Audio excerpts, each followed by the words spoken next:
परम सर्वेश्वर पूजनाचे ऐकाजी तुम्ही भक्त भागवत कराल तेही सत्य करा।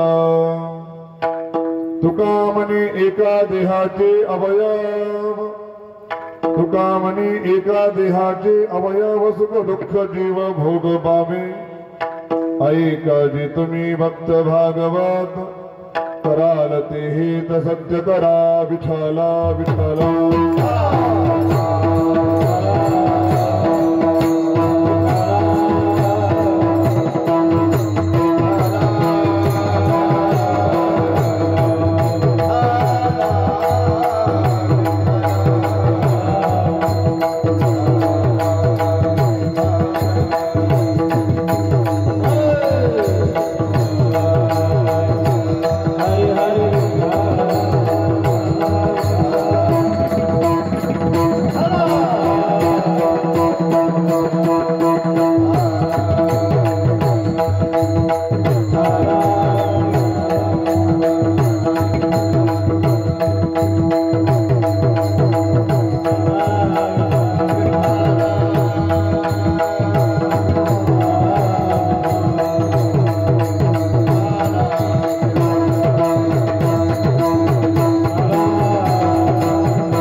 वातात्मजं मानरयुतमुख्यं श्रीरामदूतं शरणं प्रपद्ये। शरदिन्दु समाकारे परब्रह्मस्वरूपिणी वासरापीठनिलये सरस्वती नमोस्तुते।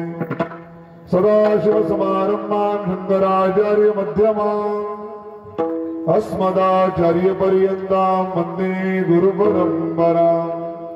कर्पूरगौरं करुणावतारं संसारसारं भुजगेन्द्रहारं सदा वसन्तं हृदयारविन्दे भवं भवानी सहितं नमामि।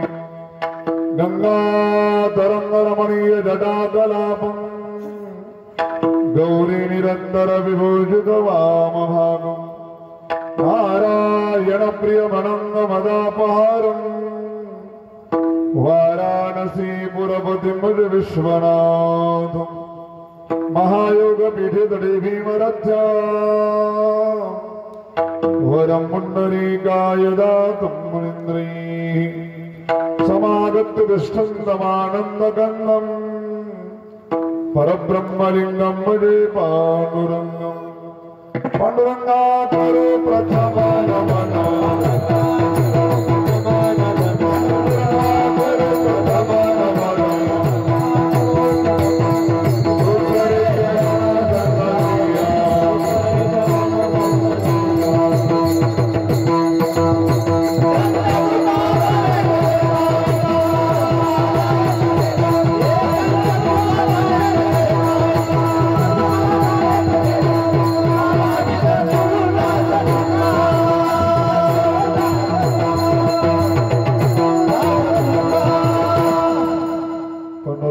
गुरु प्रथम नमन दुसरे चरण संतांची त्यांच्या कृपादाने कथेचा विस्तार। बाबाजी सद्गुरु दास तुका दयांचे केली स्मरण। होय सकळ विद्यांचे अधिकरण ते बंधू श्री चरण श्री गुरुंचे ते नमस्कारोनी आता। विष्णुमाय जग वैष्णवांचा धर्म, विष्णुमाय जग वैष्णवांचा धर्म भेदा वेद भ्रम अमंगळ। ऐकाजी तुम्ही भक्त भागवत कराल तेही सत्य करा। प्रस्तुत प्राप्त कीर्तन रूपी सेवेकरता निवडलेला अभंग जगद्गुरु जगद्वंद्य देहो निवासी वैराग्याचे शिरोमणी तुकोबरा यांचा संत बर प्रकरणातील संतांची लक्षणं सांगणारा 4 चरणाचा अभंग आहे। प्रस्तुत अभंगाच्या द्वारे जगद्गुरु तुकोबाराय साधू कोणाला म्हणावं, वैष्णव कोणाला म्हणावं, संत कोणाला म्हणावं, याची व्याख्या, याची परिभाषा, याची लक्षणे त्या ठिकाणी स्पष्ट करतात. विष्णुमय जग वैष्णवांचा धर्म, म्हणजे ज्यांना हे संपूर्ण जगत त्या ठिकाणी विष्णू रूपानं दिसायला लागतं, म्हणजे त्यांना वैष्णव म्हणावं, हे वैष्णवांचं लक्षण आहे. ज्यांच्या दृष्टीमध्ये भेदाभेद नष्ट झालेला आहे, ज्यांच्या दृष्टीमध्ये भेदाभेद त्या ठिकाणी भ्रम आहे, त्यांना म्हणजे साधू म्हणावं. भेदाभेद भ्रम अमंगळ. तुकोबरा उपदेश सुद्धा करतात. ऐका जी तुम्ही भक्त भागवत, हे भगवंताच्या भक्तांनो ऐका आणि काय करा, कराल ते हित सत्य करा, भगवत प्राप्ती रूप सत्यहित साधा. पारमार्थिक जीवन जगत असताना कशा प्रकारे नियम पालन करावा त्याचा उपाय त्या ठिकाणी सांगतात. त्याचा नियम तुकोबरा सांगतात. कोण्याही जीवाचा न घडो मत्सर वरम सर्वेश्वर पूजनाचे, म्हणजे आपल्याकडून कोण्याही जीवाचा मत्सर घडू नये, द्वेष निंदा घडू नये. म्हणजे का बरं द्वेष निंदा का घडू नये, मत्सर का घडू नये? वर्म सर्वेश्वर पूजनाचे, परमात्म्याच्या पूजनाचं वर्म आहे की कोण्या जीवाचा मत्सर घडू नये. आणि जर का आपण कोण्या जीवाचा मत्सर केला, द्वेष केला, निंदा केली, म्हणजे त्या देवाचा मत्सर केल्याप्रमाणे, देवाची निंदा केल्याप्रमाणे. कशा प्रकारे?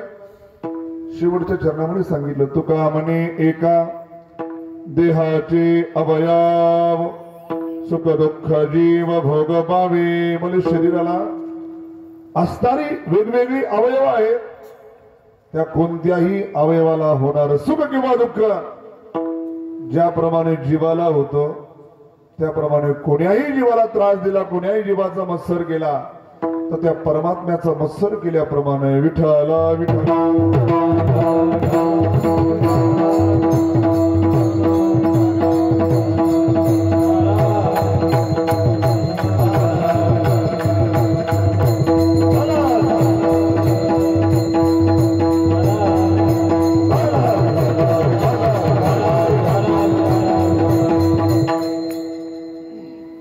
सेवेला प्रारंभ करण्यापूर्वी वक्तव्य नात्याने द्यावासा अल्पसा परिहार्थ असा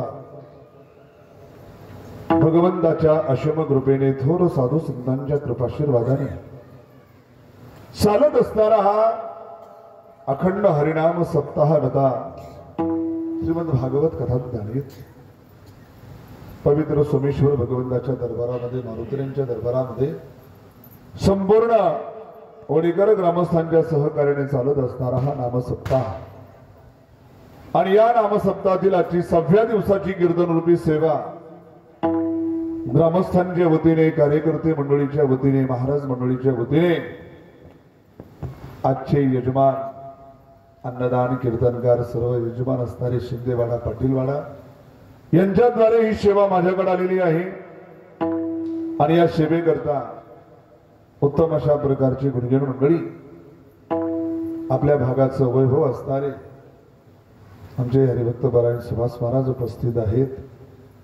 तसेच गायनाचार्य गणेश महाराज उपस्थित आहेत. त्यानंतर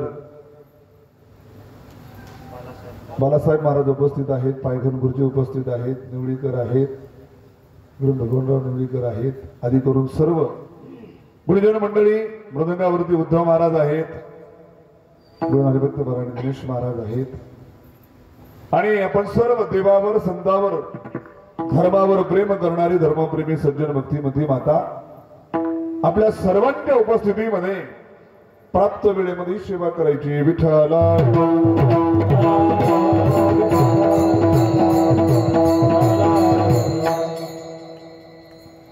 होडी या ग्रामामध्ये चालत असणाऱ्या या नाम सप्ताहामध्ये सेवा करण्याचा योग, तसं या गावामध्ये काही दिवस राहण्याचा सुद्धा योग आलेला होता. आमचे आजी गुरु परमपूज्य स्वामी ब्रह्मलीन स्वामी दिव्यानंद गुरुजी महाराज यांचा फिरता सप्ताह जवळपास 8 वर्षापूर्वी या ठिकाणी आयोजित केला होता. आणि त्यावेळेस संपूर्ण ग्रामस्थांनी आपला कार्यक्रम आहे, आपल्या गावचा कार्यक्रम आहे, एवढा मोठ्या उत्साहानं मोठ्या आनंदानं तो आमचा सप्ताह त्या ठिकाणी पार पडून दिलेला होता. हरिभक्तपरायण गणेश महाराज त्याही वेळेस फार मोठी त्यांची मदत, संपूर्ण ग्रामस्थांची त्या ठिकाणी मदत होती. आणि एक प्रकारे त्यावेळेस त्या ग्रामस्थांचा आमच्या परिवारावर, स्वामी दिव्यानंद पुरीजी महाराज परिवारावर असलेला एक प्रकारचा उपकार आहे. आणि तो उपकार आम्ही जोपर्यंत आहोत आमच्या स्मरणामध्ये राहील. या वर्षी तो सप्ताह जवळच गलबे देवगाव जे पांडुरंग महाराज आलेले त्यांच्या गावामध्ये सुंदर त्या ठिकाणी त्यांनी या वर्षीचा जो फिरता सप्ताह होता त्या ठिकाणी आयोजित करण्यात आला. आणि मोठ्या उत्साहानं त्या ठिकाणी गलबे देवेगाव या ग्रामस्थांनी त्या ठिकाणी साजरा केला. आणि तेव्हापासूनच या ग्रामस्थांची असणारं प्रेम आणि त्या प्रेमातून आलेली ही सेवा, विठ्ठला विठ्ठला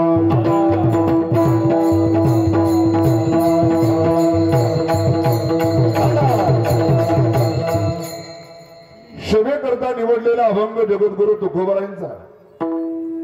जगद्गुरु तुकोबाराय गाथ्याच्या माध्यमातून, अभंगाच्या माध्यमातून अनेक प्रकारचे अभंग त्या ठिकाणी आपल्याला देतात.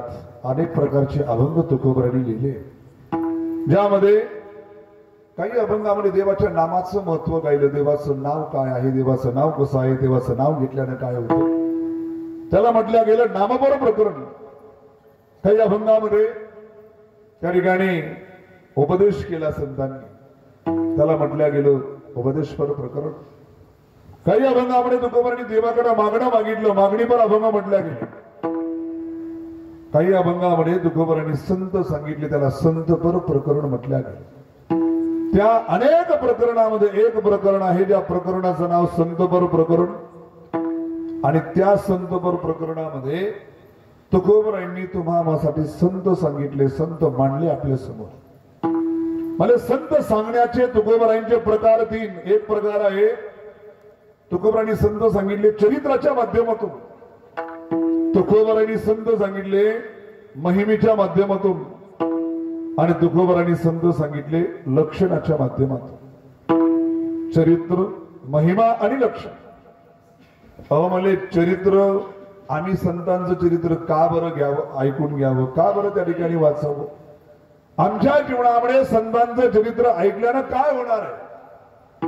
मनुष्याचा स्वभाव कसा आहे, काहीतरी स्वार्थ असल्याशिवाय, काहीतरी फायदा असल्याशिवाय माणूस त्या ठिकाणी प्रवृत्त होत नसतो कोणत्याही गोष्टीमध्ये. प्रयोजनम अनुद्देश्य मंदोपी न प्रवर्तते. एखादा मंद व्यक्ती जरी असला त्याला जर कशामध्ये प्रयोजन, फायदा, लाभ, परिणाम दिसत नसेल ना, तो त्या गोष्टीकडे प्रवृत्त होत नाही. तुम्ही आम्ही तर शहाणे माणसं आहेत, का बरं आपण संतांचं चरित्र ऐकून घ्यावं. म्हणजे संतांचं चरित्र जर आपण ऐकून घेतलं तर आपल्या जीवनामध्ये फार मोठा लाभ आहे. म्हणजे काय लाभ आहे, म्हणजे आपल्या जीवनामध्ये काही सुख दुःख येतात, हानी लाभ येतात, त्यावेळेस आपल्या जीवनावर, आपल्या मनावर परिणाम होतो, आपण दुःखी होतो, त्रास करून घेतो. एखाद्या व्यक्तीने आपला अपमान केला, शिवीगाळ केली, मारहाण केली, आपल्याला प्रसन्न वाटतं का, नाही, दुःख वाटतं, कष्ट वाटतं, त्या ठिकाणी त्रास होतो. आणि अशा वेळेस जर एखाद्या साधूचं चरित्र आपल्या डोळ्यासमोर असेल, कधी ज्यावेळेस आपल्याला त्रास होतोय, कुणाच तरी बोलण्याचा, कुणाच्या तरी त्रासाचा त्रास होतोय, त्यावेळेस जर एखाद्या साधूचं चरित्र डोळ्यासमोर असेल, तो होणारा त्रास कुठंतरी कमी व्हायला मदत होते, जर संतांचं, साधूंचं चरित्र आपल्या डोळ्यासमोर त्या ठिकाणी असेल. म्हणजे कशा प्रकारे, समजा कुणाचा कोणी अपमान केला, शिवीगाळ केली, मारहाण केली, मन दुःखी झालं, त्यावेळेस जगद्गुरु तुकोबारांचं चरित्र आठवायचं. ज्या जगद्गुरु तुकोबारायला मंबाजी बुवांनी काठ्यानं मारलं, जोरजोरात मारलं काठ्या, आणि रात्री कीर्तनाला तुकोबाराय उभा टाकले. आणि कीर्तनाला उभा टाकल्यानंतर तुकोबारायांनी पाहिले की सगळे श्रोते आहेत, टाळकरी आहेत, परंतु आज मंबाजी बुवा दिसत नाहीत. मंबाजी बुवा भजनी मंडळाला म्हणत, तुम्ही जरा भजन घ्या, म्हणजे मी आलोच म्हणजे आता. आणि तुकोबाराय पोहोचले मंबाजी बुवाच्या दारामध्ये. चला मंबाजी बुवा कीर्तनाला चला. विचार करतात याला आपण काठ्याने मारले दिवसा, भयंकर मार दिलाय आणि माझ्या दारामध्ये मलाच बोलवण्यासाठी. तुकोबरायांचं पुढील वाक्य ऐकल्यानंतर पुढील वाक्यामध्ये तुकोबराय काय म्हणतात, मंबाजी बुवा काठी मारून तुमचे हात दुखत असेल तर हात दाबून देतो, परंतु तुम्ही कीर्तनाला चला. मंबाजी बुवा म्हणत हा माणूस कोण्या विचाराचा बनलेला, याला दिवसात काठ्याला मारहाण केली, हात दाबून देण्याची भाषा, कीर्तनाला बोलवण्याची भाषा आहे. मग आपल्या समोर जर हे चित्र असेल, हे चरित्र जर संतांचं आपल्या डोळ्यासमोर असेल तर आपल्या मनाला काहीतरी वाटेल ना. ज्यांना आपण जगद्गुरु म्हणतो, ज्यांचं नाव पदोपदी घेतो, ज्यांचं नाव डोक्यावर घेऊन नाचतो, त्या तुकोबरायांचे काय लोकांनी हाल केले, त्या तुकोबरांच्या जीवनावर काय कष्ट आलं, दुःख आलं, अपमान आला. परंतु आपण त्या तुकोबरायांच्या पायाची धूळ सुद्धा होण्याच्या लायकीची नाही. मग आपल्याला थोडासा त्रास झाला, आपल्याला कोणी काही म्हटलं, आपला थोडासा काही अपमान झाला, मग आपण एवढं मनाला काबर लावून घ्यावं. निंदी कोणी मारी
निंदी कोणी मारी, निंदी करी पूजा करी मज हेही नाही तेही नाही. म्हणजे निंदा केली काही हरकत नाही, म्हणजे पूजा केली तरी हरकत नाही. हा भाव संतांकडून आपल्याला शिकायला भेटतो. जीवनामध्ये होणारा मान अपमान पचवण्याचं सामर्थ्य आपल्याला संत चरित्रातून प्राप्त होतं. म्हणून संतांचं चरित्र आपण लक्षात धरायला पाहिजे, संतांचं चरित्र आपण श्रवण करायला पाहिजे.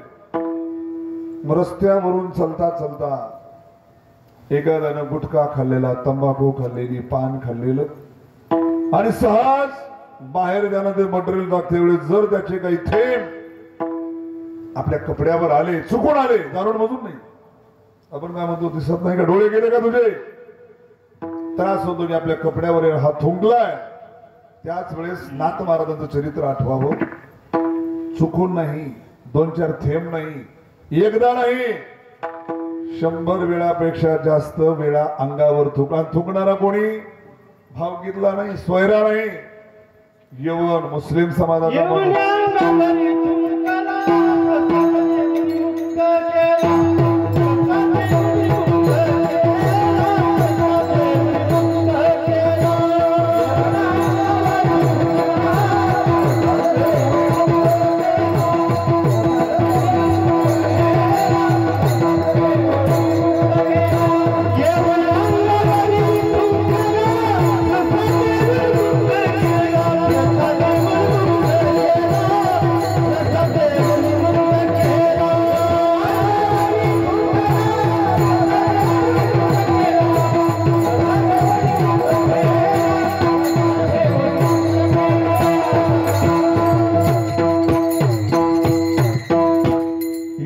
अंगावरी थुंकला, प्रसाद देवोनी मुक्त केला विठाला विठा.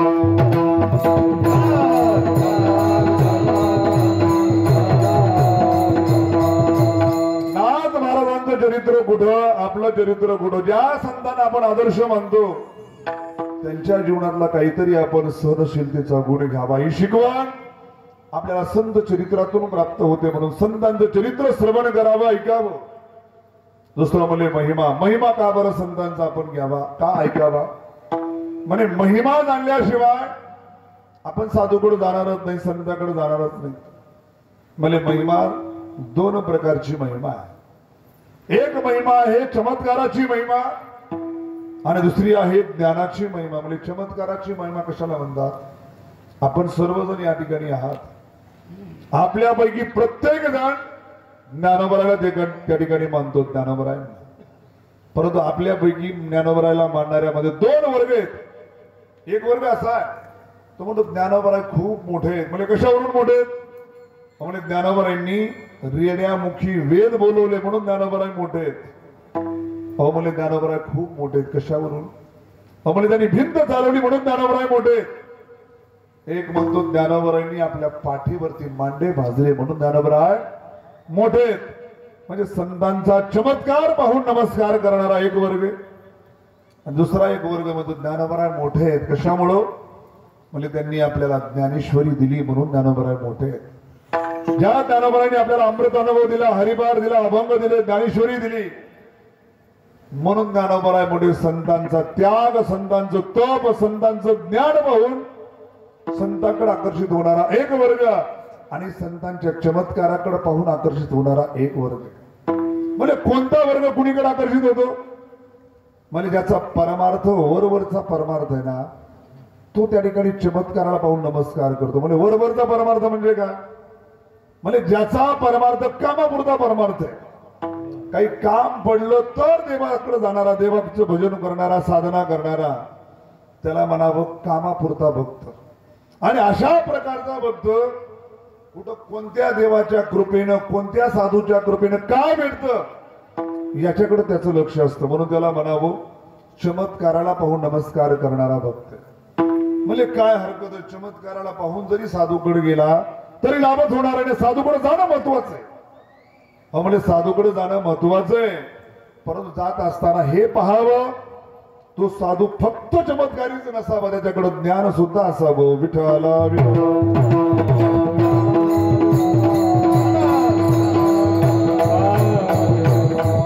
म्हणून संतांचा महिमा त्या ठिकाणी जाणून घ्यावा. महिमा जाणून घेतला की माणसाला किंमत कळत असते, माणूस काय आहे. म्हणून संतांचा महिमा जाणून घेतला पाहिजे. तेव्हा त्यावेळेस आपण संतांकडे जाऊ आणि आपलं जीवन त्या ठिकाणी कृतार्थ करून घेऊ. तिसरं सांगितलं म्हणजे लक्षण. लक्षणाच्या माध्यमातून त्या ठिकाणी संत सांगितले. म्हणजे लक्षण कशाला म्हणावं? म्हणजे अनेक माणसामधून एखाद्या माणसाला ओळखण्याकरता त्याच्या सांगितल्या जाणाऱ्या ज्या खानाखुणा आहेत त्याला लक्षण म्हणावं. म्हणजे लक्षण सुद्धा दोन प्रकारचं लक्षण आहे. एक लक्षण आहे अंतरंग लक्षण आणि एक लक्षण आहे बाह्य लक्षण. म्हणजे बाह्य लक्षण कशाला म्हणावं? आपल्या मनामध्ये एक सामान्य साधूची प्रक्रिया असते. मनामध्ये चित्र असतं. काय? एखादा वारकरी संप्रदायातला साधू आपल्या मनामध्ये काय असतं? धोतर घातलेलं, गुरुशब्द घातलेलं, डोक्यावर फेटा किंवा टोपी आहे, उभा गंध लावलेला आहे, गळ्यामध्ये तुळशींच्या माळा आहेत. आपण म्हणतो कोणीतरी महाराज आहेत, कोणीतरी वारकरी आहेत, कोणीतरी साधू आहेत. संन्यासी परंपरेतील एखादा महात्मा असेल, आपल्या डोळ्यासमोर काय असतो? भगवे वस्त्र धारण केलेले, गळ्यामध्ये रुद्राक्षाच्या माळा, त्रिपुंड धारण केलेला आपण म्हणतो कोणीतरी संन्यासी महाराज आहे, संन्यासी महात्मा आहे. हा साधूचा परिचय आहे. परंतु कसा परिचय आहे हा? याला बाह्य परिचय म्हणावं, अंतरंग परिचय नाही. हा बहुरूप धरे संन्यासाचा वेश, बहुरूप धरे संन्यासाचा वेश,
धरी संन्यासाचा वेश.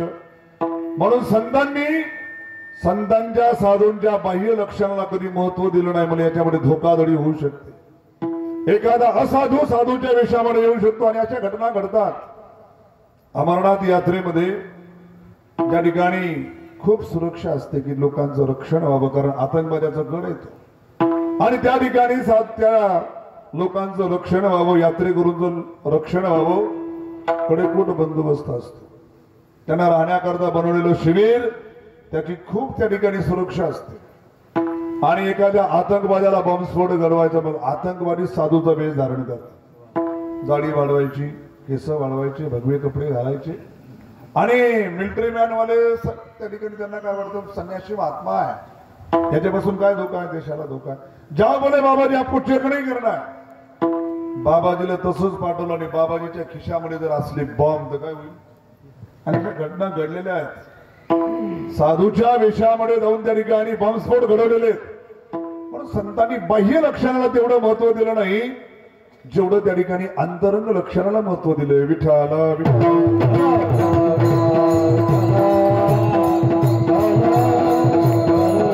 अनेक अंतरंग लक्षणापैकी काही अंतरंग लक्षणं तुकोबारांनी सांगितली अभंगाच्या पहिल्या चरणात. वैष्णव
वैष्णवांचा धर्म भेदाभेद भ्रम अमंगळ.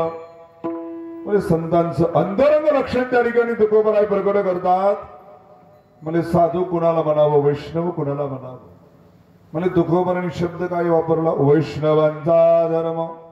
म्हणजे वैष्णव शब्दाचा अर्थ, शब्दाचा अर्थ काय होतो, म्हणजे वैष्णव शब्दाचा अर्थ होतो विष्णू हो अयम इति वैष्णव. जो भगवान विष्णूचा भक्त आहे त्याला वैष्णव म्हणा. म्हणजे तुकोबारांनी तो भेदभाव केला. महादेवाच्या भक्ताला सोडूनच दिलं, गणपतीच्या भक्ताला सोडून दिलं, देवीच्या भक्ताला सोडून दिलं, रामाच्या भक्ताला सोडून दिलं, कृष्णाच्या भक्ताला सोडून दिलं. फक्त कोणाचे धरले म्हणले, विष्णूचे भक्त. आणि हा भेद आपल्यामध्ये संतांच्या दृष्टीमध्ये, देवाच्या दृष्टीमध्ये हा भेद नाही. कारण देव मुळामध्ये एकच आहे. आपल्याला त्या ठिकाणी वाटतं की देव अनेक आहेत, देव कुणी म्हणतो 33 कोटी आहेत, परंतु मूळ लक्षण जर पाहिलं तर देव एकच. एकोहम बहुश्याम प्रजाये. देवालाच म्हटलेलं मी एकटा आहे, मी अनेक रूपानं प्रगट व्हावं. देवच म्हणतात, श्रुती त्या ठिकाणी देवाविषयी सांगते एकमेव अद्वितीय. आणि आपल्या संतांनी सुद्धा अनेक ठिकाणी सांगितलंय, एक धरिला चित्ती अमीर कमाईचा पती आपुला तो एक देव करुणी घ्यावा. म्हणजे देवाचं स्वरूप एकच आहे. मग वेगवेगळी नावं रूप, अहो म्हणजे वेगवेगळ्या कार्यानुसार ती नावं रूप आहेत. जसं एखादी स्त्री आहे, ती या घरामध्ये कुणाची पत्नी असते, कुणाची सून असते, कुणाची सासू असते, कुणाची आई असते, कुणाची जाऊबाई आहे, कुणाची मामी आहे, वेगवेगळ्या नात्यानं ती वेढलेली असते. तिला वेगवेगळी संबोधनं आहेत, वेगवेगळी कर्तव्य आहेत. तसं देव एकच आहे. धरियले सोंगे जगे आमचे पांडुरंगे, जगे आमचे पांडुरंगे, जगे आमचे पांडुरंगे.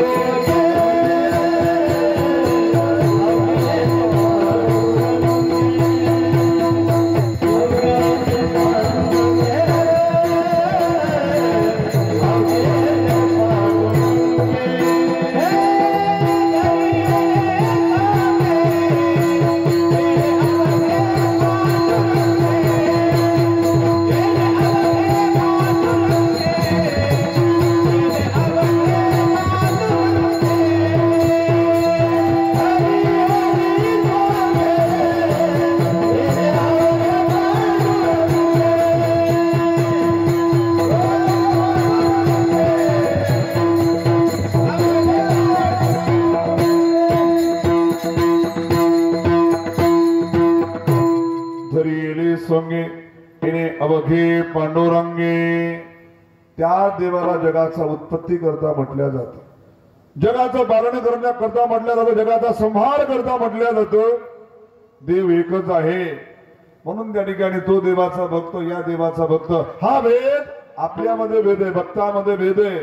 देवामध्ये कसल्याही प्रकारचा भेद नाही. म्हणून तुकोबरांनी भेद केला, भेदभाव त्या तुकोबरांनी त्या ठिकाणी भेदभाव केला असं म्हणता येत नाही. विठ्ठला विष्णुमय जग वैष्णवांचा धर्म म्हणजे साधूंचा, वैष्णवांचा, संतांचा धर्म. धर्म म्हणजे लक्षण. म्हणजे काय धर्म आहे, काय लक्षण आहे. म्हणजे हे जगत ज्यांना विष्णू रूपाने अनुभवाला येतं त्यांना वैष्णव म्हणावं, त्यांना साधू म्हणावं. म्हणजे हे जगत कशा प्रकारे विष्णू रूपाला अनुभव येऊ शकतो. जगत जगत आहे, विष्णू विष्णू आहे. दोन्ही वेगवेगळ्या गोष्टी, दोन वेगवेगळ्या गोष्टीचं मिश्रण संतांच्या दृष्टीमध्ये कसं बरं येतं. जर संतांना त्या ठिकाणी जगतामध्ये जगत न दिसता देव दिसत असेल, विष्णू दिसत असेल, मग आम्हालाही दिसायला पाहिजे. संतांचे डोळे काही वेगळे नाहीत. जसे डोळे आम्हाला तसे डोळे संतांना आहेत. जशी दृष्टी संतांना तशी दृष्टी आम्हाला सुद्धा आहे. मग आम्हाला हे रोड, रस्ते, दुकान, मकान, माणसं, जनावर हे का दिसतं. ज्या संतांना देव दिसतो सगळीकडे, मग आम्हाला सुद्धा त्या ठिकाणी देव दिसायला पाहिजे. आम्हाला दिसत नाही याचा अर्थ संतांना सुद्धा दिसत नसावा असं कयास राहू शकतो. परंतु आपल्या दृष्टीमध्ये आणि संतांच्या दृष्टीमध्ये फरक आहे. म्हणजे काय फरक आहे आपल्या दृष्टीमध्ये संतांच्या दृष्टीमध्ये. म्हणजे संत या जगताच्या कारणाकडे पाहतात आणि आपण या जगताच्या त्या ठिकाणी कार्याकडे पाहतो. हे जगत काय आहे, सगळं कार्य आहे. जेवढंही आपल्या उघड्या डोळ्यानं आपल्याला दिसतं हे सगळं कार्य आहे. आणि कोणतंही कार्य म्हटलं की त्याचा कोणी ना कोणी करता असतो. कोणतंही कार्य करत्याशिवाय होऊ शकत नसतं. एखादा पुत्र आहे, निश्चित आहे की त्याचा वडील आहे, त्याचा करता कोणीतरी आहे. बिना कर्त्याशिवाय कोणती वस्तू त्या ठिकाणी निर्माण होतच नसते. न्यायशास्त्रामध्ये एका ग्रंथामध्ये त्या ठिकाणी पूर्व पक्षाने शंका घेतली त्या ठिकाणी. म्हणजे तुम्ही ज्या देवाची मंगलाचरण करता, कारण नियम आहे कोणत्याही ग्रंथाच्या सुरुवातीला देवाचं मंगलाचरण करावं. म्हणजे तुम्ही देवाचं मंगलाचरण करत आहात, तो देव आहे का म्हटले. ज्या जगाचा उत्पत्ती करण्याला म्हणतात तो देव आहे का. त्या देवाची उत्पत्ती त्या ठिकाणी केलेली आहे. काय सांगितले त्या उत्पत्तीमध्ये. विठ्ठला विठ्ठला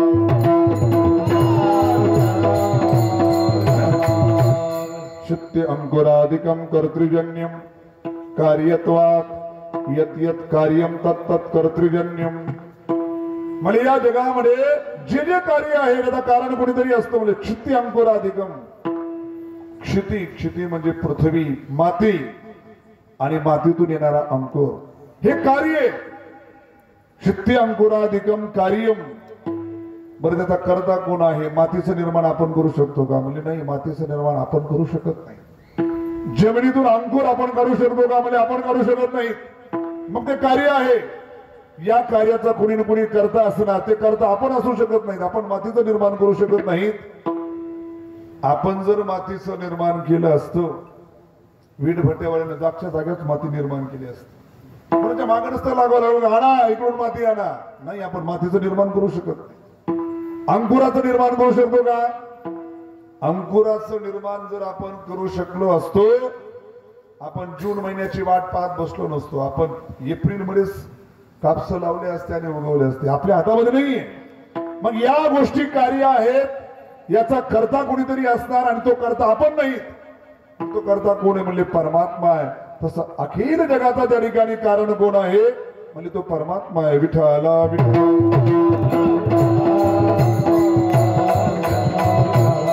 संतांची दृष्टी म्हणजे कारणावर आहे. आपली दृष्टी त्या ठिकाणी कार्यावर आहे. जसं सोनं सोनं, आपण एखाद्या सोनाराकडं नेऊन ठेवलं सोनं, पेरणी करता पैसे आणायचे, घरचे दागिने नेऊन ठेवले. आपण सांगतो की म्हणजे एवढ्या अंगठ्या आहेत, एवढ्या पाटल्या आहेत, एवढं हे आहे ते आहे, अलंकाराचे नाव सांगतो. सोनार म्हणतो ते काही असू द्या, हे सगळं सोन आहे. सोनार त्या दागिन्याकडं सोनं रूपानं पाहतो, आपण त्या दागिन्याकडे त्या ठिकाणी दागिनी रूपानं अलंकार रूपानं पाहतो. असं एकच गोष्ट आहे. त्यालाही दृष्टीने तेच दिसायले, आपल्यालाही तेच दिसायले. जसं विटा आहेत, कोणी विटाकडं माती रूपानं पाहत असेल, कोणी वीट रूपानं पाहत असेल, त्या विटामध्ये काय भरलेली? मातीच भरलेली. म्हणून संत त्या ठिकाणी सोन्याच्या रूपानं म्हणा, मातीच्या रूपानं पाहतात. आणि तुम्ही आम्ही अलंकाराच्या रूपानं पाहतो, तुम्ही आम्ही विटाच्या रूपानं पाहतो. हाच आपल्या पाहण्यामध्ये आणि संतांच्या पाहण्यामध्ये त्या ठिकाणी भेद आहे. सोने अलंकार मिथ्या नाम, मिथ्या नाम. सोने अलंकार मिथ्या नाम, मिथ्या नाम.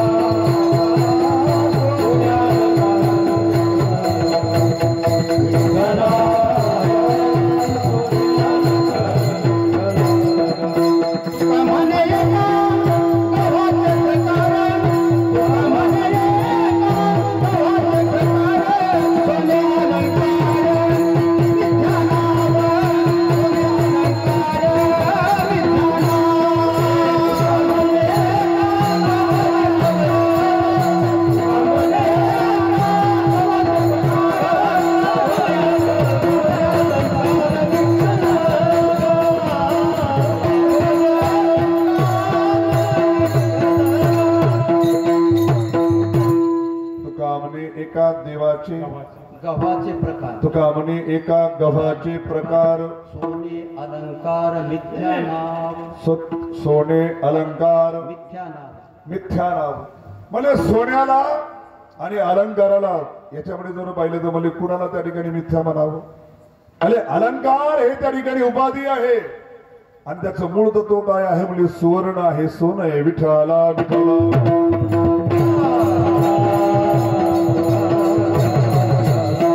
विष्णुमाय जग. संत त्या ठिकाणी या जगाला देव रूपानं पाहतात, विष्णू रूपानं पाहतात. कारण त्याच देवापासून हे जगत बनलेलं आहे. जयापासून हे सकळ महिमंडळ झाले.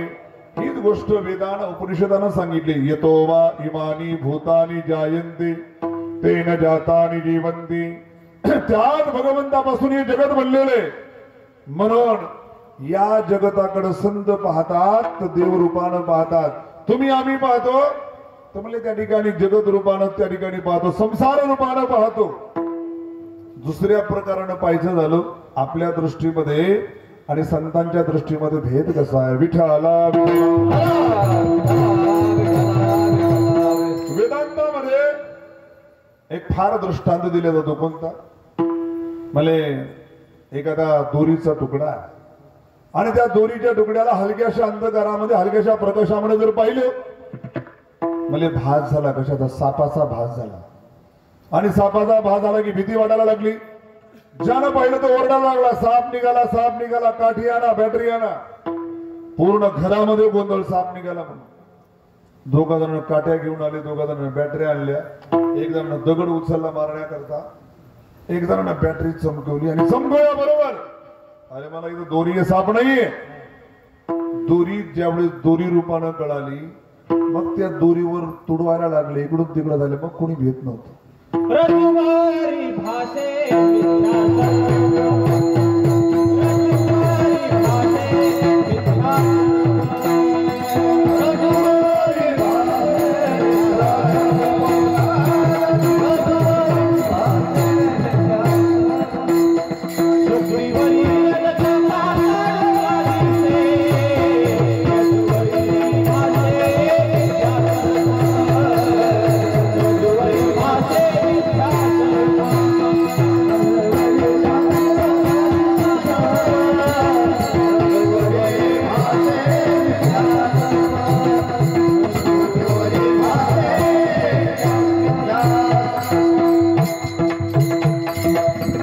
सुक्तीवरी रजत पाहता डोळा दिसे, रज्जुवरी भाषे मिथ्या सर्प. म्हणजे त्या दोरीवरती साप बसला, परंतु ज्या वेळेस त्या दोरीचं यथार्थ ज्ञान झालं पुन्हा त्या ठिकाणी सापाची भीती राहिली नाही. रज्जू सर्प होता देवरी कळला, देवरी कळला, देवरी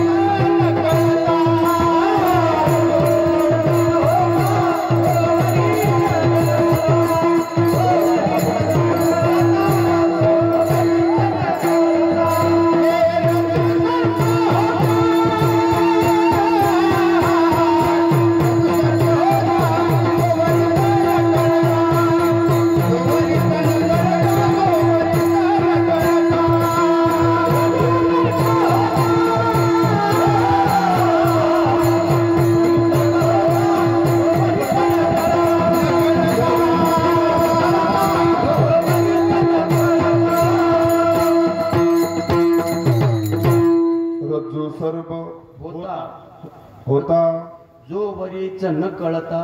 रज्जू सर्प होता जो वरीच न कळता. जोपर्यंत रज्जूचं ज्ञान नाही, दोरीचं ज्ञान नाही, तोपर्यंत त्या ठिकाणी साप आहे किंवा नाही, किंवा सापाविषयी जे भ्रम आहे तो भ्रम त्या ठिकाणी निवृत्त होत नाही. ज्यावेळेस दोरीचं यथार्थ ज्ञान झालं त्यावेळेस कळलं की साप नाही. तसं हे जगत आहे ना, हे दोरी त्या ठिकाणी सापाप्रमाणे. आणि या सापाचं अधिष्ठान कोणतं म्हणजे परमात्मा. परमात्मा रूपी अधिष्ठानावरती हे संपूर्ण जगत रूपी साप त्या ठिकाणी भासतोय. सहज कर्मे झाली ती ब्रह्मात्मा, सहज जननो हे अवघा जनार्दन, जननो हे अवघा जनार्दन. ऐसे ऐकता नवते साधूंच, ऐसे ऐकता नवते साधूंच. हे जनार्दनी मानली गुण, हरी संध्या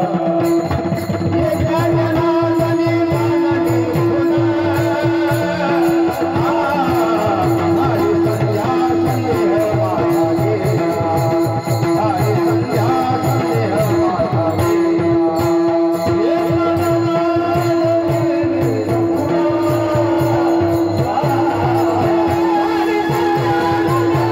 हरी संध्या संदेह माझा गेला. हे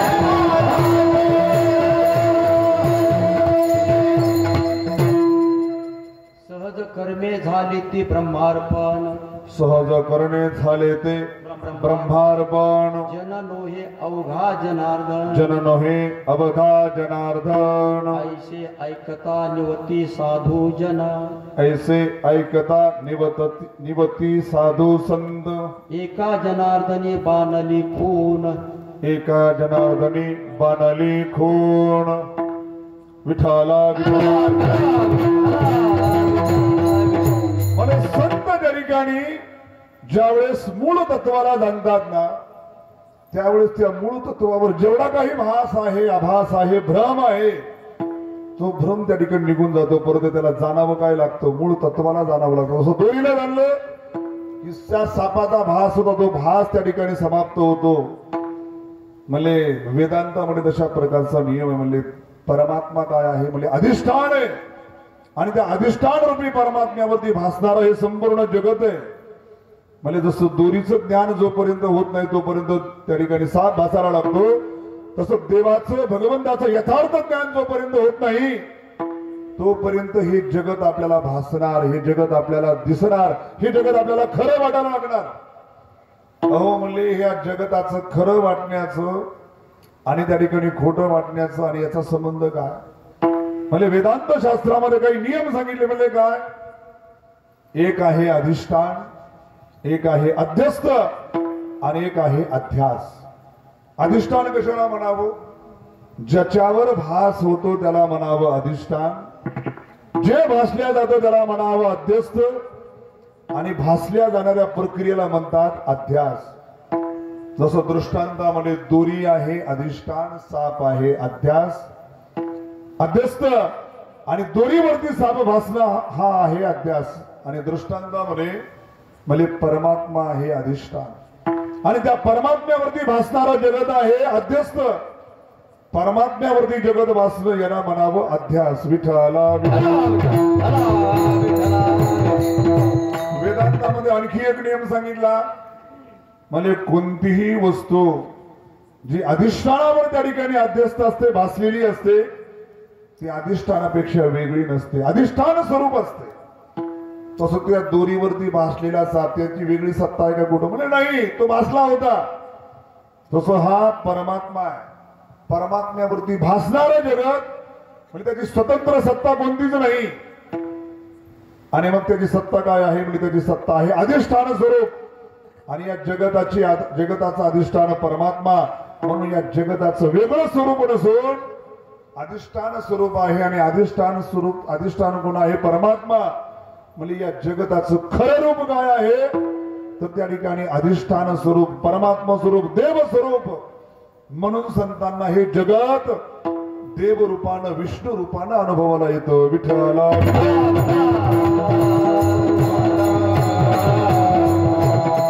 विष्णुमय जग वैष्णवांचा धर्म. म्हणजे मग आम्हाला का दिसत नाही? म्हणजे आपलं अंतकरण शुद्ध नाही. साधूचं अंतकरण शुद्ध झालेलं आहे, त्यांचा भाव इथपर्यंत पोहोचलेला, कारणाकडे आपण कार्यामध्येच आहोत. पुढे सांगितलं भेदाभेद भ्रम अमंगळ. म्हणजे भेद आणि अभेद दोन्ही भ्रम आहेत, अमंगळ आहेत, त्यांना साधू म्हणावं. अहो म्हणजे भेद कशाला म्हणावं, अभेद कशाला म्हणावं? तुकोबरांनी शब्द काय वापरला? भेदाभेद. भेदाभेद शब्दामध्ये दोन शब्द लपलेत, एक भेद आणि अभेद. अहो म्हणजे भेद कशाला म्हणावं? भेद म्हणजे भिन्नपणा, वेगळेपणा. जसं तो अमुक राज्यातला, तो अमुक राज्यातला, तो अमुक राज्यातला, हा भेद. जसं तो जिल्ह्यातला, तो त्या जिल्ह्यातला, तो त्या तालुक्यातला, तो त्या गावातला, तो त्या गल्लीतला, तो त्या घरातला, हा काय सगळा भेद आहे. आणि अभेद काय आहे? म्हणजे आम्ही सगळे एका गावचे, आम्ही सगळे एका जिल्ह्याचे, आम्ही सगळे एका राज्याचे, आम्ही सगळे एका देशाचे, याला म्हणावं अभेद. आणि भिन्नपणा पाहणं, वेगळेपणा पाहणं, त्याला म्हणावं भेद. आणि तुकोबराय म्हणतात भेद आणि अभेद दोन्ही भ्रम आहेत, अमंगळ आहेत. भेदा भेद तया न कळे काही, भेदा भेद तया न कळे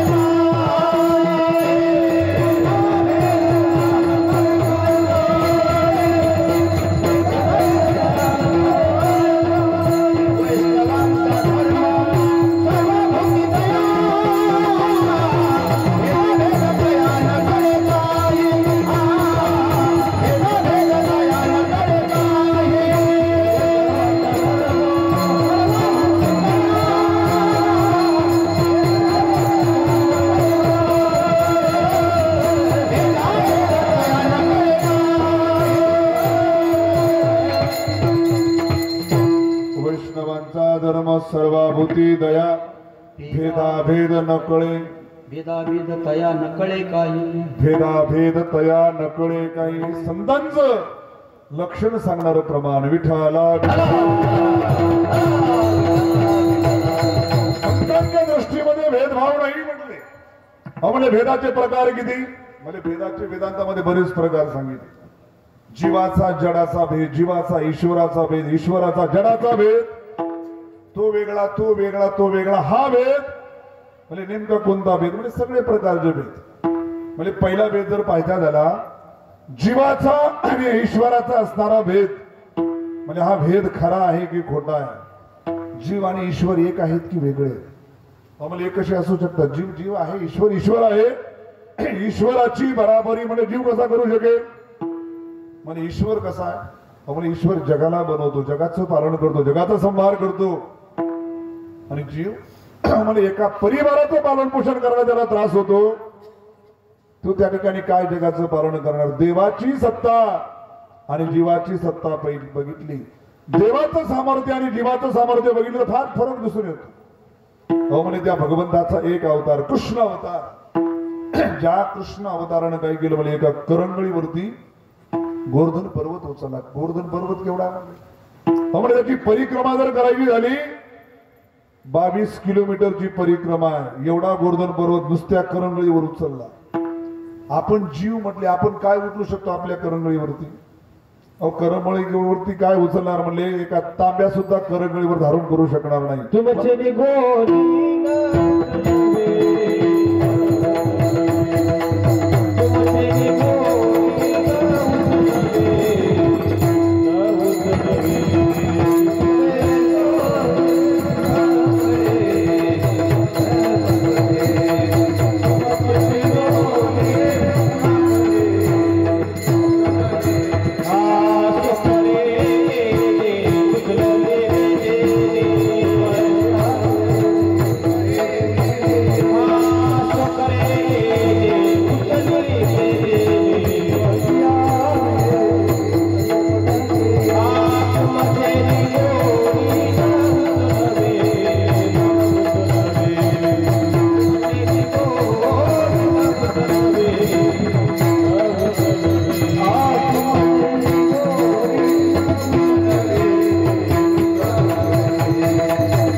उचलेली मेदिनी, स्वकरे येणे उचलेली मेदिनी, तुमचेनी गोणी न उचलवी, तुमचेनी गोणी न म्हणजे गोणी म्हणजे पोत.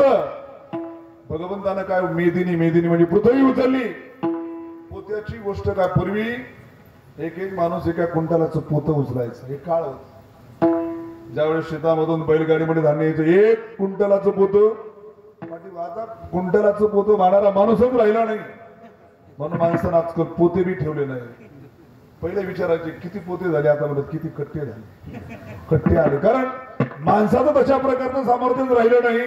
पण सामर्थ्याच्या दृष्टीने जीव देवाशी एकरूप होऊ शकत नाही. म्हणजे ज्ञानाच्या दृष्टीने म्हणजे देवाचं ज्ञान किती, आपलं ज्ञान किती? देवाला सर्वज्ञ सर्वविद म्हटलेले, आपलं ज्ञान किती असणार? असून असून एका विषयामध्ये जर आपण शिक्षण घेतलं, समजा एखादा वेदांताचार्य झाला, त्याला म्हणलं जरा न्यायशास्त्रातलं सांगा बरं काही, तुमचा आमचा विषय नाही. तो त्याला म्हणलं व्याकरण शास्त्रातला काही सांगा, मला आपला विषय नाही. एखादा गायनाच्या शास्त्रातला झाला, म्हणजे मृदंगाचे थोडे बोल सांगा, म्हणजे तो आपला विषय नाही. एखादा डॉक्टर झाला, त्याला म्हणलं थोडं बांधकामातलं सांगा काही, म्हणजे तो आपला विषय नाही.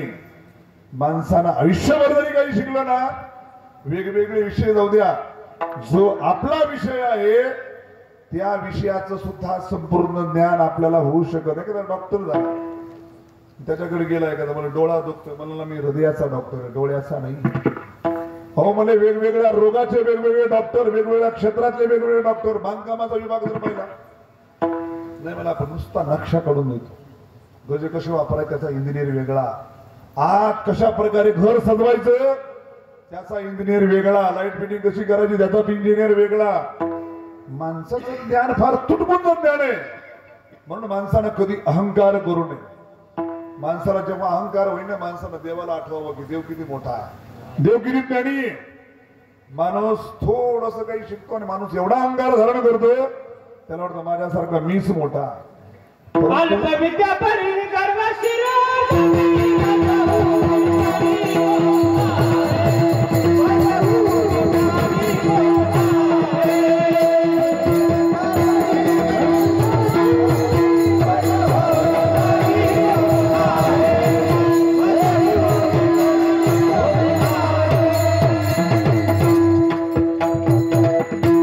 विद्याधरी गर्व शिरोमणी मज होणी ज्ञानी कोण आहे? अहंकार. काशीमध्ये आम्ही ज्या गुरुजींकडे न्यायशास्त्र शिकायचो, एका विद्वानामध्ये कशा प्रकारे अहंकार रहित जीवन असावं एक आदर्श उदाहरण. आजही जर तुम्ही गुगलला त्यांचं नाव सर्च केले, वशिष्ठ त्रिपाठी नाव आहे त्यांचं, ज्यांना भारत सरकारने त्या ठिकाणी पुरस्कार दिला. एवढं मोठं विद्वान रत्न आणि न्यायशास्त्र असे शिकवायचे. आणि सगळ्या शास्त्रामध्ये 6 शास्त्रामध्ये सगळ्यात अवघड शास्त्र म्हणजे न्यायशास्त्र. आणि त्या न्यायशास्त्राचे ते विद्वान होते आणि डोळे बंद करून शिकवायचे. त्यांना पुस्तक पाहायची ओळ पाहायची गरज नव्हती, एवढे विद्वान होते. आम्ही म्हणायचो त्यांना, गुरुजी आप तो न्याय के बड़े विद्वान हैं, आपको न्यायशास्त्र का सब कुछ आता होगा, आपसे क्या छुपा होगा न्यायशास्त्र का. त्या गुरुजी मध्ये किती विनम्रता होती. गुरुजी म्हणायचे, अरे ब्रह्मचारी, हमारे पास न्यायशास्त्र का उतना ही ज्ञान है, समुद्र से एक अंजलि भर के पानी लिया जाए, हाथ में जितना पानी आता है उतना ही ज्ञान है हमारे पास, उससे ज्यादा ज्ञान नहीं है. म्हणजे समुद्रामध्ये वंजळभर पाणी घ्यावं तेवढं ज्ञान आहे. आणि तो विद्वान कोणता, गलीबोळातला का, भारतातले टॉपचे न्यायचे विद्वान, त्यांची भाषा आहे. आणि आपल्याकडे थोडस ज्ञान आलं की आपण अहंकार धारण करायला लागतो. विठ्ठला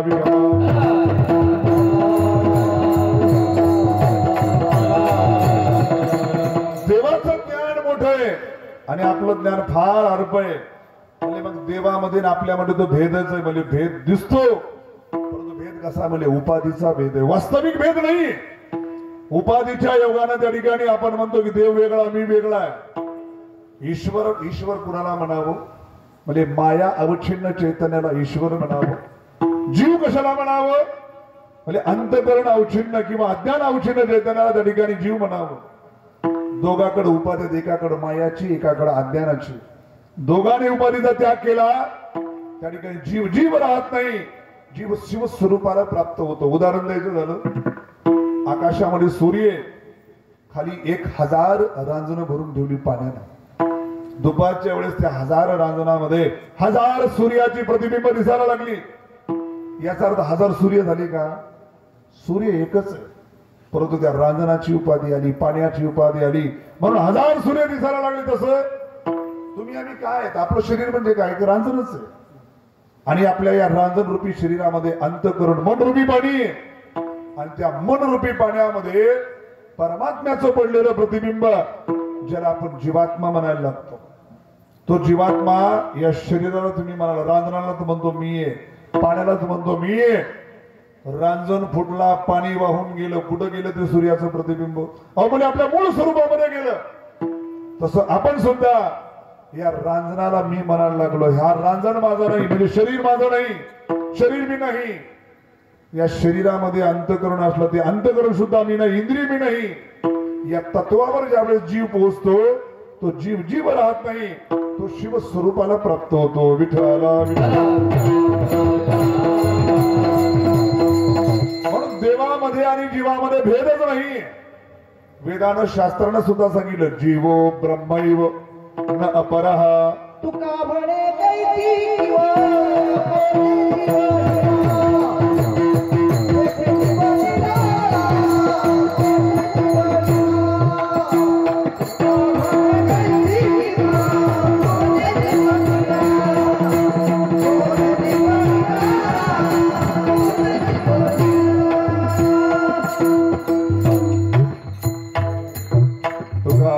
कैशी कीव कोठे जीव निराळा. म्हणजे भगवंतापासून त्या ठिकाणी जीव कधी वेगळा नाही, वेगळा भासायला लागतो तो उपाधीच्या योगानं. म्हणून जीवामध्ये आणि परमात्म्यामध्ये भेद. भेद कसा आहे म्हटलं, तो भ्रम आहे. भ्रम कसा आहे म्हटले, उपाधीच्या योगाने त्या ठिकाणी भासायला म्हणतो भ्रम आहे. म्हणजे अमंगळ कसा आहे, म्हणजे जोपर्यंत जीव स्वतःला देवापासून वेगळा मानायला लागतो, तोपर्यंत त्याला जन्म मरणाच्या फेऱ्यामध्ये फिरावं लागतं, म्हणून तो अमंगळ आहे. बरं तुकोबारे पुन्हा काय म्हणतात, अभेद सुद्धा भ्रम आहे, अमंगळ आहे. म्हणजे आतापर्यंत सिद्ध केलं की भेद भ्रम आहे, अमंगळ आहे. पुन्हा म्हणतात की अभेद सुद्धा भ्रम आहे, अमंगळ. म्हणजे नेमकं सिद्ध तरी करायचं काय, म्हणजे अभेद कशा प्रकारे भ्रम आहे, अमंगळ आहे. म्हणजे एक दृष्टी झाली, सगळ्यामध्ये देव पाहणं. विठ्ठल जळी स्थळी भरला, हरिता ठाव नाही उरला, सर्वा गटी राम, देहा देही एक, हा भाव आहे. सगळ्यामध्ये त्या ठिकाणी देव पाहणं याला म्हणावं अभेद. परंतु तुकोबाराय म्हणतात अभेद सुद्धा भ्रम आहे, अभेद सुद्धा अमंगळ आहे. म्हणजे तुकोबाराय नेमकं म्हणायचं तरी काय? अहो म्हणजे एक सर्वांमध्ये देव पाहणं हा दृष्टिकोन वेगळा आणि सर्वांसोबत देव म्हणून व्यवहार करू शकतो का आपण? दृष्टी वेगळी आणि व्यवहार वेगळा. दृष्टी आणि व्यवहार मिक्स नाही करायची, वेगवेगळीच ठेवायची. सगळ्यामध्ये देव पाहणं दृष्टी आहे, परंतु सगळ्यांना त्या ठिकाणी देव म्हणून आपण व्यवहार करू शकत नाही. कशा प्रकारे करू शकत नाही? म्हणजे एखादा मार का बैल असेल, आपण म्हणू त्याच्यामध्ये देव आहे, गेलो त्याच्या समोर काय करेल ते? उचलून फेकेल. अहो म्हणजे सगळ्यामध्ये देव आहे, काय करावं? म्हणजे सापाला घ्या मांडीवरती, विंचवाला घ्या मांडीवरती, सगळ्यामध्ये देव आहे ना. म्हणजे नाही, तुला म्हणे सर्व विंचो नारायण वंदावे दुरोण शिवणे. म्हणजे सापामध्ये विंचवामध्ये नारायण आहे. नारायण म्हणायला आम्ही तयार आहेत, परंतु नारायण म्हणून त्याला व्यवहार करायला त्या ठिकाणी आम्ही तयार नाही. व्यवहार आपल्या दृष्टीमध्ये आहे आणि पाहणं ही आपला एक वेगळा दृष्टिकोन. सगळ्यामध्ये देव पाहता येतो. तुम्ही प्राण्यामध्ये पहा, पशुमध्ये पहा, पक्षामध्ये पहा, माणसामध्ये पहा, नाणीतल्या किड्यामध्ये सुद्धा देव पहा. परंतु सगळ्यांना देव म्हणून व्यवहार करण्याचा प्रयत्न कराल तर ते शक्य नाही. म्हणून त्या ठिकाणी व्यवहाराच्या ठिकाणी अभेद सुद्धा भ्रम आहे. व्यवहाराच्या ठिकाणी त्या ठिकाणी भेद करावा लागतो. विठाला विठाला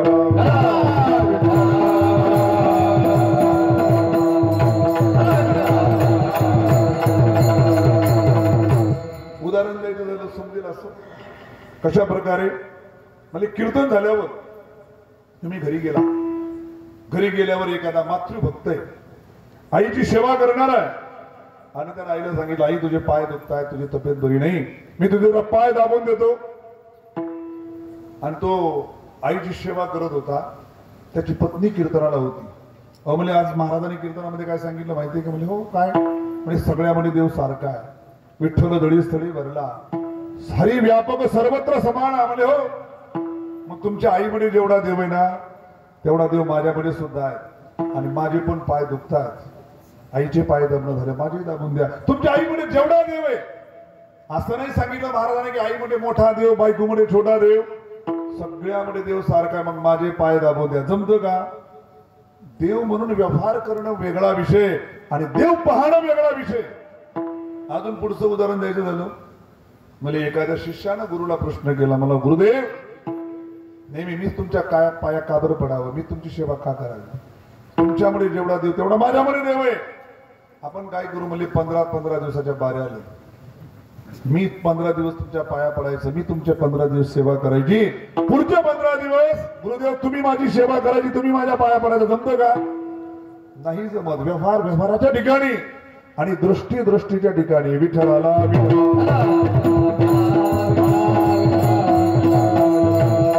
म्हणून तुकोबाराय म्हणतात, तुम्ही सगळ्याकडे पाहत असताना भेदानं पाहू नका. तो वेगळा, तो वेगळा, तो वेगळा पाहू नका. सर्वांमध्ये देव पहा. परंतु व्यवहार करत असताना सर्वाबरोबर सारखा व्यवहार केला जाऊ शकत नाही.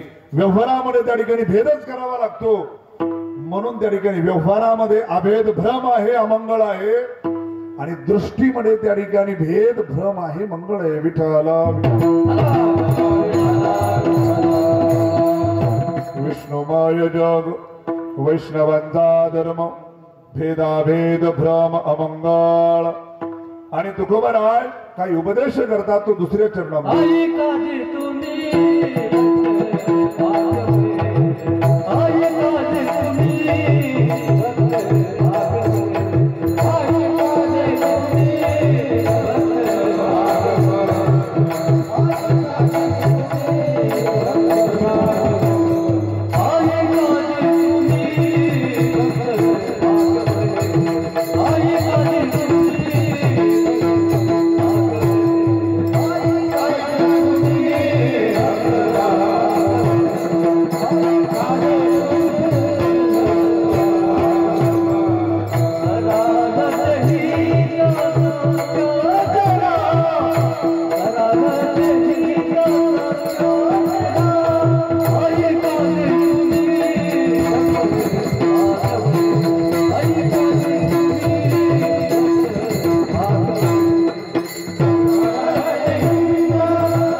ऐकाजी तुम्ही भक्त भागवत कराल ते हित सत्य करा विठोबा रुक्माई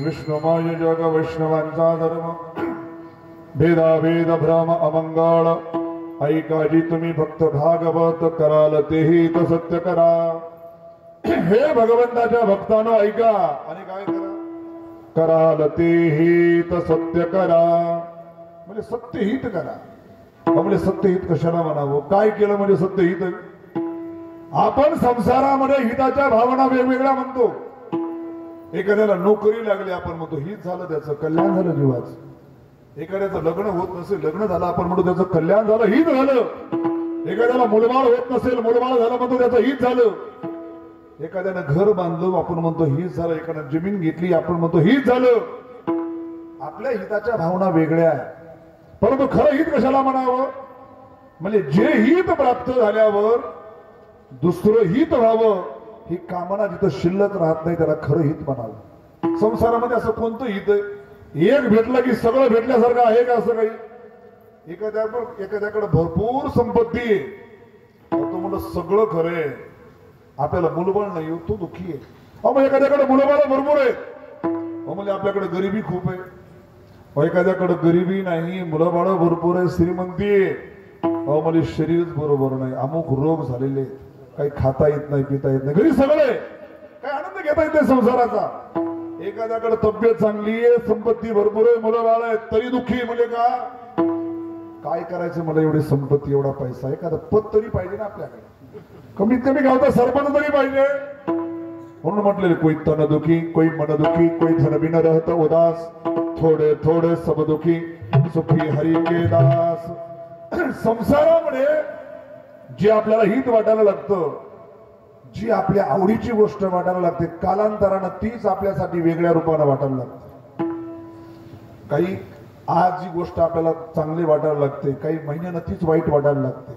काही महिन्यानं काही तासानं समजा एखाद्याला गुलाबजामुन खूप आवडतात भयंकर आवडतात आणि कोणी पाहुणे रावणे आले की निमित्त त्याला मुलाला कर गुलाबजाम एक दिवसानं सगळं मटेरियल आणलं गुलाबजामुनचं पत्नीकडे दिलं मला मी आत्ता जाऊन आलो पाथरीवरून तू गुलाबजामुन तयार करून ठेव आणि पाथरीला गेला थोडी चक्कर आल्यासारखी वाटली कोणीतरी सल्ला दिला म्हणजे अरे ब्लड टेस्ट कर तुला वारंवार चक्र येतात गेला डॉक्टर कडे लॅब मध्ये गेला ब्लड चेक केलं त्या ठिकाणी डॉक्टरनं सांगितली तुम्हाला शुगर निघाली बरं का आणि आजपासून गोड खाणं बंद करा ज्याला 1.5 तासापूर्वी 2 तासापूर्वी तो घरून निघालेला गुलाबजामुन त्याच्या पत्नी तयार करत आहे डॉक्टरनं सांगितलं आजपासून गोड खायचं नाही गोड पाहिजे सुद्धा नाही घरी आला पत्नीनं सांगितलं हो तयार आहेत म्हणजे गरम गरम गुलाबजामुन घ्या खाऊ म्हणला नाही शुगर निघाली डॉक्टरनं सांगितलं आता खायचं नाही 2 तासापूर्वी जे गुलाबजामुन त्याला एवढे प्रिय वाटत होते आता त्याला नकोशे झालेले आपले 2 तास काय समजा पंक्तीला सप्त्यामध्ये एखाद्याने गुलाबजामुन बनवले आणि याला गुलाबजामुन खूप आवडायचे आणि याने विचार केला दुसरं काहीच खायचं नुसतं गुलाबजामुन खायचे नेमका वाढणारा त्याचा मित्र होता आला की 7-8 टाकायचा आला की 7-8 टाकायचा आणि खायचा पोळी घेतलीच नाही परंतु त्याचं खाता खाता इथपर्यंत भरलं सगळं पोट भरलं कंठापर्यंत त्या ठिकाणी खाल्लं मित्र होता मित्राला वाटलं ह्याला फार आवडतं त्याने शेवटी पुन्हा 5-6 टाकले आणि नेमका पंक्तीचा जो मालक होता जरा बहादर होता मला कोणाच्या पात्रावर जर काही उष्ट राहिलं तर पहा म्हणला गाठ आपल्याशी आणि हातामध्ये मोठी लटकाठी घेतलेली आणि नेमका तो पंक्तीवाला याच्या पात्राजवळ उभा आहे पात्रामध्ये कोणाच्या काही राहिलं न पाहिजे याला तर घबराट सुटली इथपर्यंत भरलेलं आता काय करावं हे 5-6 गुलाबजामुन नाही खाल्ले तर हा बुवा मारतो आपल्याला 10 मिनिटापूर्वी जे गुलाबजामुन त्याला प्राणापेक्षा प्रिय वाटत होते आता 10 मिनिटानंतर असं वाटू लागलं हे बॉम्ब आहेत की काय, हे खाल्ले तर मी फुटतोच म्हणला, आणि नाही खाल्ले तर हे बॉम्ब मारतो. म्हणजे एक विषय 10 मिनिटापूर्वी आनंद देतो, तोच विषय 10 मिनिटानंतर त्या ठिकाणी दुःख द्यायला लागतो. म्हणून संसाराचा विषय कधीच कोणाला सुख देऊ शकत नाही. विठ्ठलाला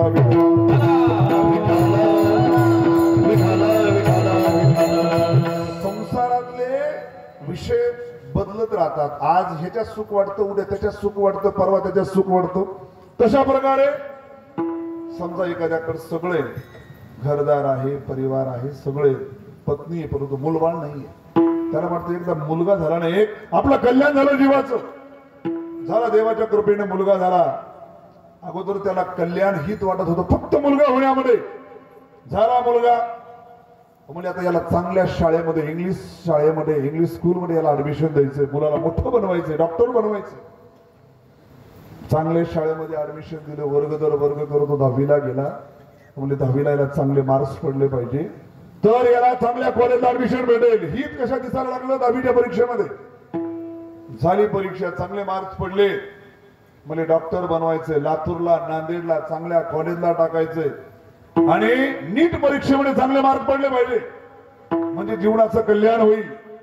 नीट परीक्षेमध्ये पडले, 6च्या पुढे मार्क पडले, MBBS ला नंबर लागला. म्हणले झालं का कल्याण? नाही म्हणले.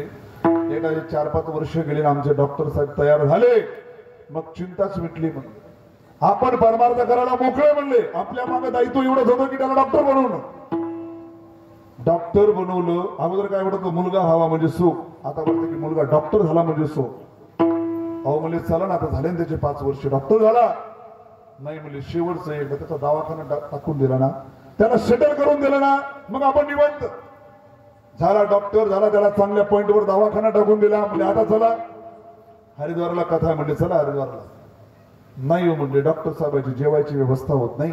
हे ना डॉक्टर साहेबांचं लग्न झालं ना, मग निवांतच म्हटले. डॉक्टर साहेबांचं लग्न मग शोधायला लागले. MBBS ला कमीत कमी BMS तरी पाहिजे, MBBS तरी पाहिजे. सापडली, लग्न लावलं. म्हणजे आता चला, म्हणजे शेवटचं स्वप्न आहे का, म्हणजे एकदा नातवाचं तोंड पाहावं. एकदा नातवाचं तोंड पाहिलं, मग घराकडे नाही आलं तरी चालतंय. म्हणले मग तिकडं चातुर्मास करू. 4 महिने पंढरपूरला. नातू झाला, म्हणजे आता चला की. म्हणजे आता काय यायचं, मुलाची ओपिडी वेगळी, सुनबाईची ओपिडी वेगळी. या मुलाला सांभाळायचं कोणी, त्या मुलाला सांभाळत बसले. त्याची शाळा, त्याची 10वी, त्याची 12वी, त्याची नीट, आणि सगळं करता करता एक दिवस आपला टप्पा येतो या जगातून निघून जाण्याचा, मरणाचा, मृत्यूचा टप्पा. परंतु माणसाचे टप्पे त्या ठिकाणी संसारातले समाप्त होत नाहीत. आज याच्यामध्ये सुख वाटतं, उद्या त्याच्यामध्ये सुख वाटतं. खरं ही एकाच गोष्टीला म्हणावं, जी गोष्ट प्राप्त झाल्यावर पुन्हा जगातलं काही भेटावं ही कामना शिल्लक राहत नाही. अशी एकच वस्तू ती म्हणजे परमात्मा. परमात्म्याला जाणलं ना, परमात्म्याला प्राप्त केले की पुन्हा संसारामध्ये काही भेटावं ही कामना शिल्लक राहत नाही. कशावरून? म्हणजे फक्त प्रल्हादाला ज्यावेळेस नरसिंह भगवंत म्हणतात, प्रल्हाद मी तुझ्यावर प्रसन्न काहीतरी माग. प्रल्हाद देवा तुमची भेट झाली, तुमचं दर्शन झालं, आता कशाची अपेक्षा नाही. तरी भगवंताचं म्हणणं काहीतरी माग. प्रल्हादानं काय मागितलं देवाकडे? देवा उरलेल्या आयुष्यामध्ये माझ्याकडून कधी कोणाला काही मागितल्या जावं, कुणापुढे हात पसरल्या जावा अशी मला बुद्धीच होऊ देऊ नको. काही बुद्धी झाली, एका देवाला जाणलं, एका देवाला प्राप्त केलं की सगळं जगत प्राप्त केल्यासारखं, सगळं जगत जाणल्यासारखं आहे. म्हणून माणसाचं खरं हित आहे भगवंताची प्राप्ती, आणि ते हित साधा असं तुकोबराय म्हणतात. विठ्ठला विठ्ठला कराल ते हित सत्य करा. सत्य स्वरूप परमात्म्याला जाणं हेच खरं हित आहे. पारमार्थिक जीवन जगत असताना तुकोबराय म्हणतात, कोण्याही जीवाचा न घडो मत्सर, वर्म सर्वेश्वर पूजनाची. म्हणजे आपल्याकडून कोण्याही जीवाचा मत्सर कधी घडू नये. मत्सर म्हणजे काय? माझ्यापेक्षा कुणी पुढे चालला, माझ्या जीवनामध्ये जिच्छल बिछल होते, दुःख होतं, कष्ट होतं, त्रास होतो, त्यालाच मत्सर म्हटलेलं आहे. आणि मत्सर कोणा जीवाविषयी होऊ देऊ नका. मत्सर म्हणा, द्वेष म्हणा, निंदा म्हणा, कुणाविषयी नाही झाली पाहिजे. म्हणजे काय होतं द्वेष मत्सर निंदा केल्याने? म्हणजे 2 नुकसान आहे. पहिलं नुकसान आहे कुणाचा मत्सर केला, कुणाचा द्वेष केला, कुणाची निंदा केली त्याचं जे पाप आहे ते पाप समाप्त होत आणि कुठे येऊन बसतं, ते आपल्या डोक्यावरून बसतं. कुणाचा द्वेष मत्सर निंदा करणं म्हणजे काय आहे? दुसऱ्यानं घाण केलेले कपडे आपण धुणं म्हणजे दुसऱ्याची निंदा करणं. लाभविना जीवा दुःख दे लाभविना जीवा दुःख दे.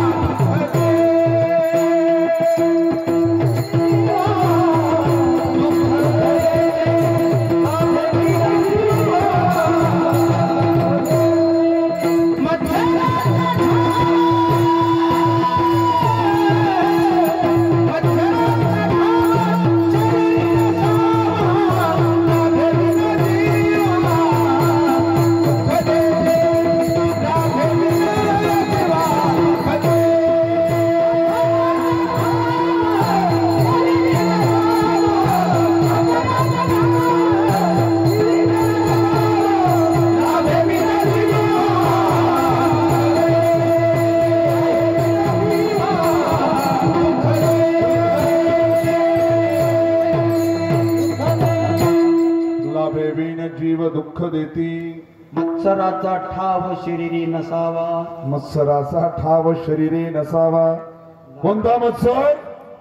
जो मत्सर दुसऱ्याचं चांगलं पाहून त्या ठिकाणी आपल्या मनामध्ये वाईट होतं आणि असा जर ढाव ठेवला म्हणजे कसल्याही प्रकारचा फायदा नसून आपलं नुकसान आहे. पहिलं नुकसान काय आहे?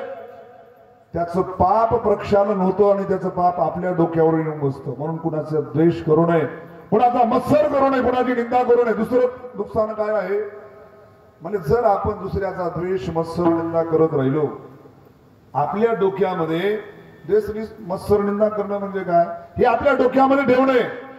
तो माणूस असा व्यभिचारी, तो माणूस भ्रष्टाचारी, तो माणूस वाईट, तो माणूस वाईट, हे सगळं कुठे ठेवतो आपण?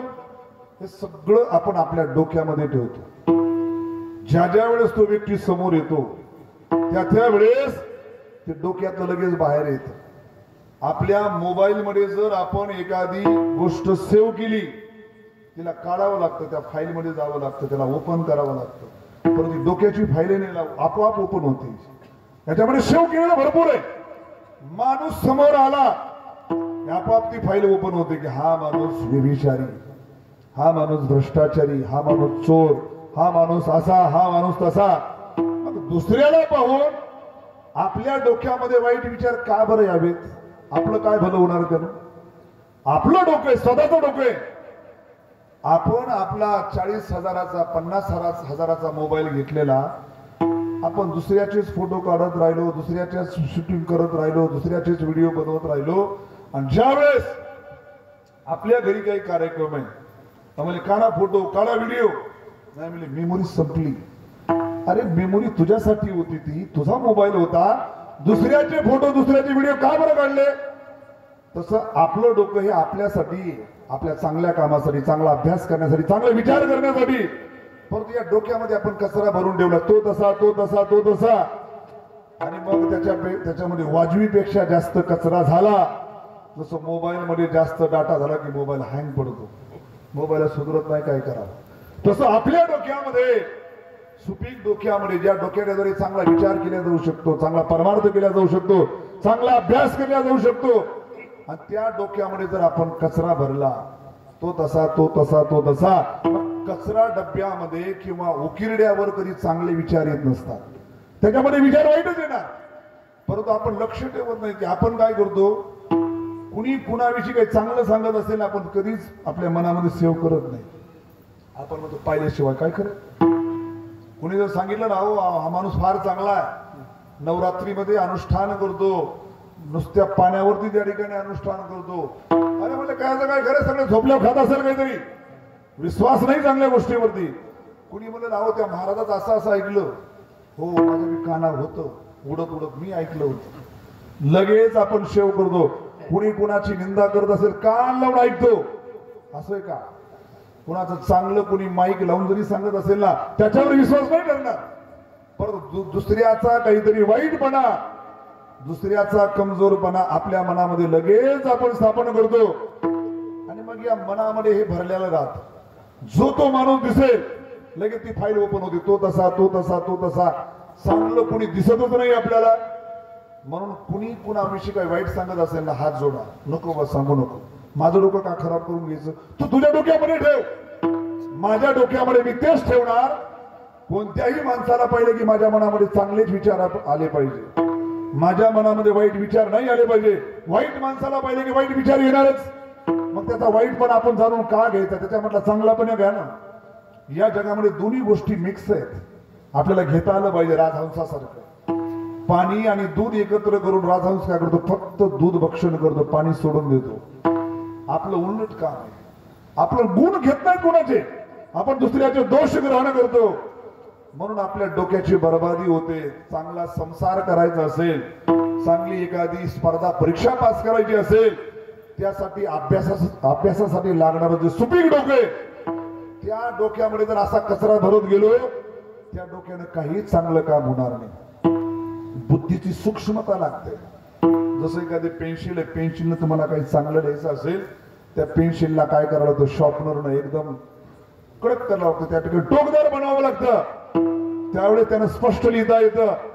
आणि ती पेन्सिल जर मुंडलेली असेल तर स्पष्ट लिहिता येत नाही. तसं आपली बुद्धी सुद्धा याच्या वाईट विचारानं, द्वेष, निंदा, मत्सर केल्यानं बुद्धी मुंडल्या जाते. आणि मुंडलेल्या बुद्धीमध्ये कोणता चांगला विचार होत नाही, चांगला अभ्यास होत नाही. म्हणून आपलं डोकं चांगलं ठेवावं. आपल्या डोक्याची कचरा कुंडी करायची नसेल, आपल्या डोक्याची डस्टबिन करायची नसेल, तर कुणाविषयी काही वाईट विचार मनामध्ये ठेवू नका, चांगले विचार ठेवा. म्हणून तुकोबराय म्हणतात, कोण्याही जीवाचा न घडो मत्सर वर्म सर्वेश्वर पूजनाचे. म्हणजे परमेश्वर परमात्म्याचं पूजनाचं वर्म आहे. म्हणजे वर्म कशा प्रकारे? अहो म्हणजे सगळ्यामध्ये त्या ठिकाणी देव आहे.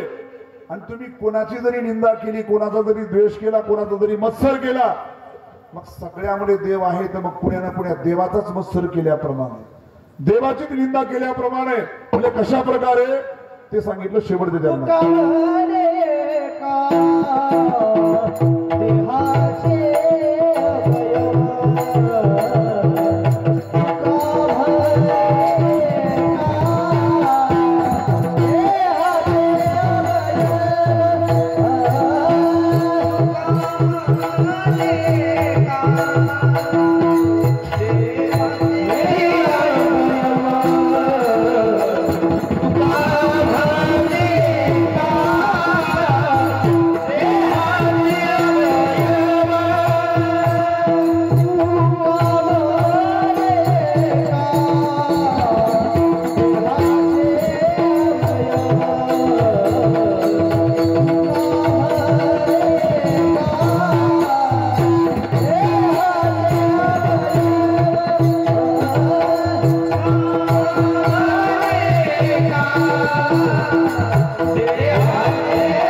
एका देहाचे अवयव सुख दुःख जीव भोग पावे. म्हणजे देह, देहामध्ये अवयव आहे. कोण्याही अवयवाला सुख झालं किंवा दुःख झालं. कोणी पाय दाबून दिले जीवाला सुख होतं, कोणी पायावर काठी मारली जीवाला दुःख होतं, कोणी डोकं दाबून दिलं जीवाला सुख होतं, कोणी डोक्यावर काठी घातल्यावर जीवाला दुःख होतं. म्हणून शरीरातील कोणत्याही इंद्रियाला सुख किंवा दुःख झालं ते त्या ठिकाणी जीवाला होतं. तसं कोणत्याही जीवाचा मत्सर केला, कोण्याही जीवाचा त्या ठिकाणी द्वेष केला तर तो देवाचा द्वेष केल्याप्रमाणे, देवाचा मत्सर केल्याप्रमाणे. ज्ञानेश्वर माऊली